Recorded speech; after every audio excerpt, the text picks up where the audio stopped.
Ladies and gentlemen, history is filled with battles, revolutions, triumphs, and death. But while many deaths are tragic, a few are so bizarre they seem almost fictional. Today, I want to share with you one of the most legendary and peculiar deaths in European history, the tale of George Plantagenet, the Duke of Clarence, who, according to both historical record and rumor, was executed by being drowned in a barrel of wine.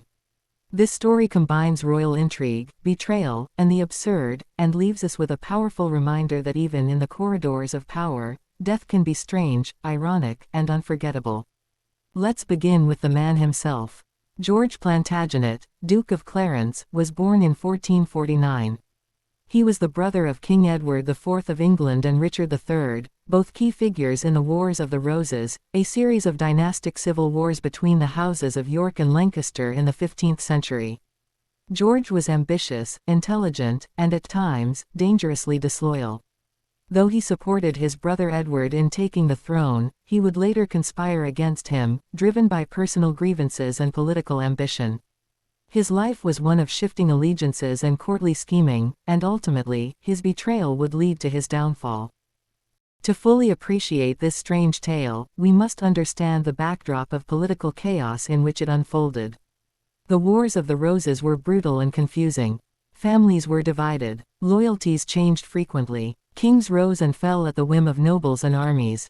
Edward IV became king in 1461, with support from the powerful Earl of Warwick, also known as the Kingmaker. But when Edward asserted too much independence, Warwick turned against him. George Plantagenet, married to Warwick's daughter, sided with his father-in-law against his own brother. This rebellion failed, and Edward forgave George, for a while. But George continued plotting. He accused people at court of treason, undermined the royal family, and even questioned the legitimacy of his brother's marriage. Eventually, Edward IV had enough. In 1478, George Plantagenet was arrested and imprisoned in the Tower of London. Accused of treason, he was tried by Parliament. But here's where the story becomes mysterious and darkly fascinating. Instead of a public execution, like beheading, George received a private execution within the Tower. Historians believe this was done out of royal embarrassment. The king didn't want to publicly kill his own brother. And here comes the legend. According to several accounts, most famously that of William Shakespeare, George Plantagenet was executed by being drowned in a large barrel of Malmsey wine. Shakespeare immortalized this death in his play Richard III, where the character of Clarence has a haunting dream about drowning before being murdered. So, did George really die in a barrel of wine? There's no official record confirming the exact method of execution. However, multiple contemporaries and chroniclers, including Sir Thomas More, mention the wine story.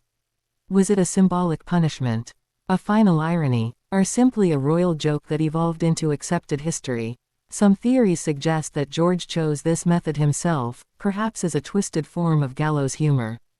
Others think it may have been propaganda, designed to ridicule him posthumously or reflect his indulgent, excessive personality. Regardless of the truth, the tale stuck, and became one of the most bizarre executions in royal history. Let's talk about the wine itself. Malmsey is a sweet, fortified wine from the Madeira or Greek regions, highly popular among European nobility in the 15th century. It was considered luxurious and potent, a drink of the elite. Drowning in wine seems both ridiculous and extravagant, but there's something poetic about it. George was known for drinking heavily, living lavishly, and making excessive choices. Thus, dying in a barrel of rich wine might have been viewed as a death truly suited to his character, or perhaps, a fitting punishment for his indulgences. Throughout history, the way people died often mattered as much as how they lived. Royal executions were sometimes theatrical, designed to send political messages. In this context, George's death, if indeed in a wine barrel, would have been rich in symbolism. Wine is a symbol of indulgence and excess. Drowning is a punishment associated with treason. A private death showing Edward's mercy or shame. Even if not literal, the method of death captured public imagination. It turned a forgotten betrayal into an enduring legend. George's death had major consequences. First, it tightened Edward IV's control. It was a clear warning. Not even family was above suspicion or punishment. Second, it haunted his younger brother Richard, who later became Richard III. Some say the guilt over George's execution partially explains Richard's ruthless reign. Third, the story of Clarence's death became a favorite subject for playwrights, painters, and historians, especially during the Renaissance. Even today, it is referenced in novels, documentaries, and even trivia nights. George was not alone in his unusual demise. History is full of strange and ironic deaths. Chrysippus, an ancient Greek philosopher, is said to have died laughing at one of his own jokes.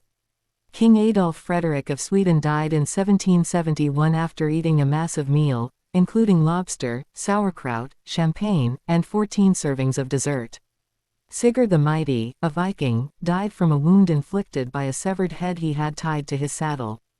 These stories serve as odd footnotes in history, but they also humanize the past, showing that fate is unpredictable, even for kings and nobles. So, what can we learn from the story of the Duke who died in a barrel of wine? At one level, it's a strange, almost comical tale. But at another, it's a reminder of the fragility of power, the consequences of betrayal, and the importance of how history remembers us. Whether George Plantagenet truly drowned in Malmsey wine or not, his story survives because it's dramatic, human, and darkly poetic. Thank you for joining me on this journey through one of history's strangest ends. Sometimes, the way we die tells as much as the way we live.